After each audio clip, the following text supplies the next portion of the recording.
What's up, everyone? Welcome back to another review, and this time we're taking a look at The Warriors, directed by Walter Hill and also co-written by Walter Hill. The premise of this movie is as follows. The film follows the titular characters of the Warriors as they are on the run in New York City after a respected gang leader is shot dead. So yeah, that is the overall premise of The Warriors. It's very bone simple and very easy to follow. So let me briefly go over this movie. Overall, I think The Warriors was really good. This is a movie that I've been wanting to see for a kind of a while, but never got around to it. And after finally getting around to it, I can honestly say that this movie is really good. It's not all the way perfect, but I can see why it's had a cult status for a very long time. What made this movie work for me is how Walter Hill captured that aesthetic of late 70s, early 80s New York. And what really made this movie interesting to me is how every section of New York is occupied by a specific gang. And as the movie progresses and as the Warriors make their way back to their home turf of Coney Island, we get to see those various sections of New York and the various gangs that occupy those sections of New York. I thought that was actually pretty cool. I really like that. And a lot of those set pieces are the more memorable moments of this movie.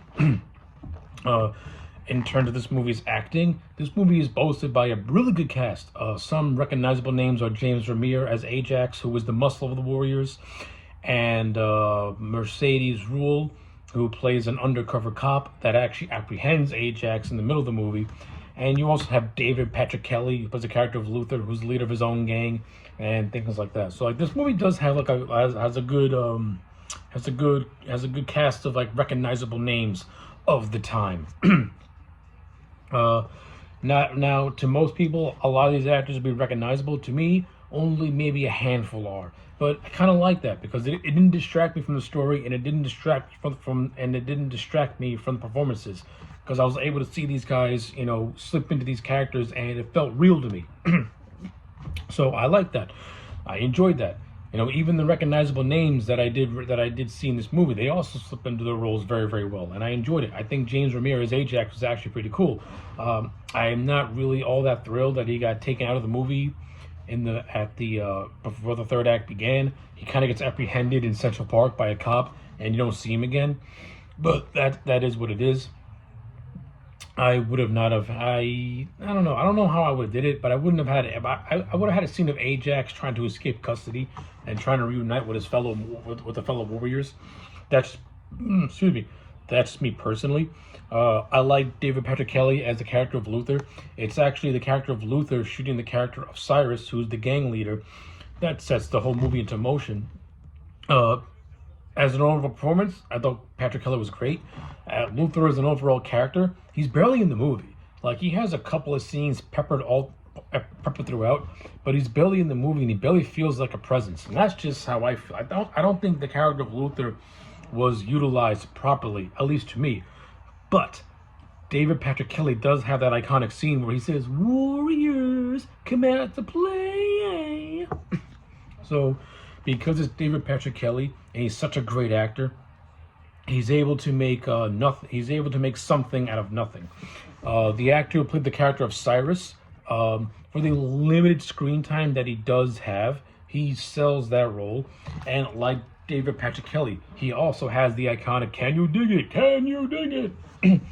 speech that he does. So I like it.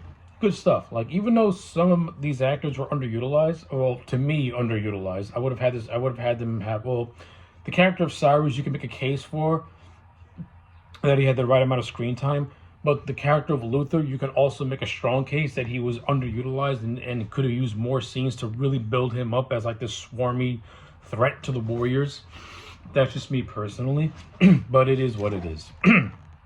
But yeah, with the amount of screen time they get the most out of their characters and maximize them for what they need to be. So no complaints about that.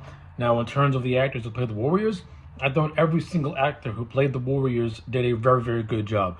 The actor who played I think his name was Warchild, he takes the position of leader after this character called Cleon is presumably killed after Cyrus is shot.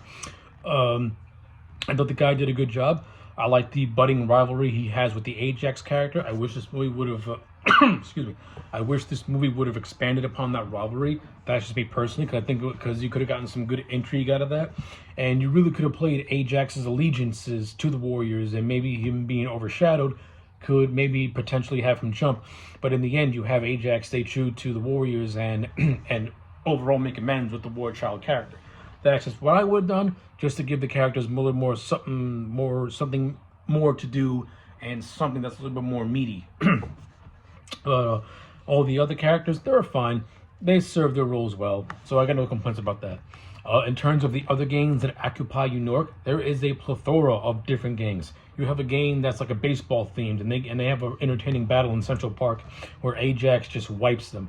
You have this other games of girls that try to seduce certain members of the Warriors, and when when the Warriors get made, they try and fight their way out of it. So that was pretty good.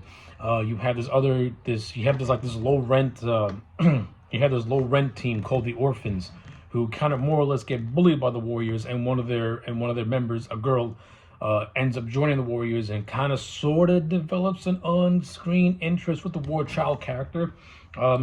It's there. They do what they can to develop it, but I don't think they did it enough to make me really care about it. That's just me personally.